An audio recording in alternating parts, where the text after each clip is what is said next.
In the heart of a small African town, where the red earth clung to bare feet and the air carried the mingled scents of charcoal smoke and ripe mangoes, lived Chinansa.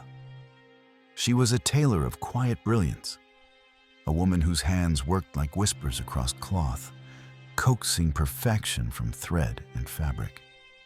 Her shop sat at the corner of the market square, its doorway draped with bright Ankara cloth that fluttered like flags announcing her artistry. But what drew people to Chinansa wasn't just her skill with fabric, it was the leather. The flawless leather garments she crafted seemed almost unreal, smooth as river stones, supple as breath itself. Dresses, jackets, shoes, every piece looked alive under the sun, as though they carried the pulse of something hidden. The townspeople adored her creations. Farmers saved their earnings, traders bartered baskets of yam and cassava, young lovers dreamed of walking proudly in her work. Chinansa's reputation grew, and with it, whispers of envy curled like smoke through the alleys. How could a woman who lived so simply craft leather that no one else in the region could replicate? Then the first wound appeared. One morning, Mama Nkechi, who had worn Chinansa's leather shawl to the Sunday service, woke with a patch of skin missing from her shoulder. Not torn, not scratched, but taken, as if something had peeled it away neatly. Her children screamed at the sight, and she wept as the town's herbalist rubbed her with bitter salves. At first, people blamed sickness or curses.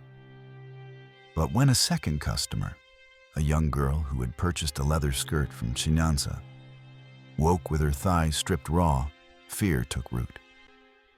By the third incident, the market hummed with one word: witchcraft. And still, Chinansa sewed. She told herself she did not understand it either. Each garment began the same way.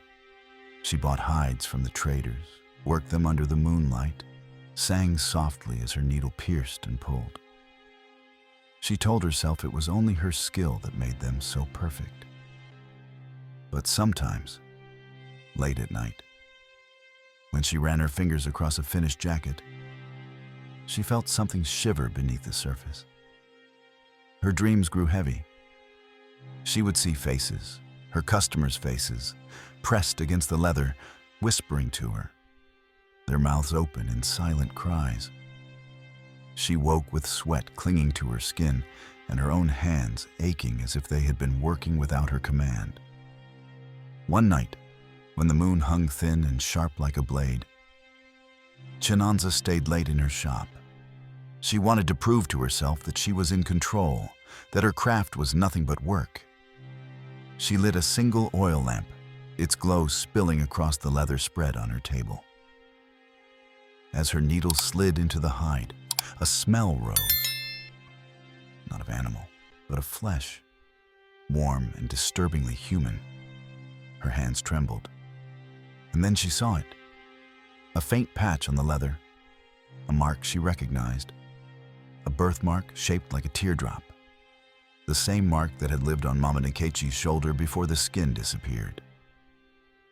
Chinansa dropped the needle. Her breath caught.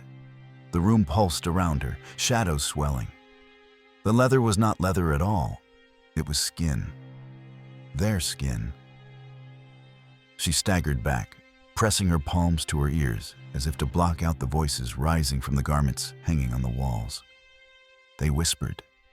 They pleaded. They accused. The flawless dresses rustled though no wind blew. Shoes trembled on the shelves, and the faces of her customers seemed to breathe from every stitch. Chinansa's chest tightened. Tears streamed down her face. She had not chosen that. Or had she? The truth flickered inside her like a cruel flame. Each time she sewed, something inside her guided the needle beyond her will.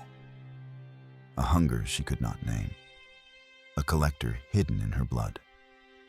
By dawn, the town gathered outside her shop. The news of another missing patch of skin, this time from the young girl's face, had reached every ear. Anger surged in the crowd, torches lifted like accusing eyes. Chinansa stepped out, her own face pale, her hands trembling. She wanted to confess, to beg them to bind her, to save themselves from whatever lived in her. But the words froze on her tongue. The garments inside her shop seemed to breathe behind her, as though daring her to betray them. The people saw only her silence, and silence was guilt. Stones were lifted. Cries of witch and skin thief split the morning air.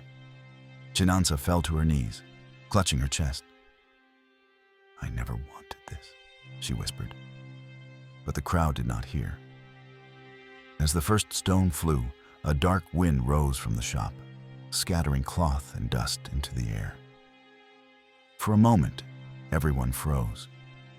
The garments inside twisting, writhing, pulling themselves from the walls like living things. The skins had returned to claim her. The crowd fled in terror, their screams echoing down the narrow streets. When they dared return hours later, the shop was empty. No Chinansa, no garments.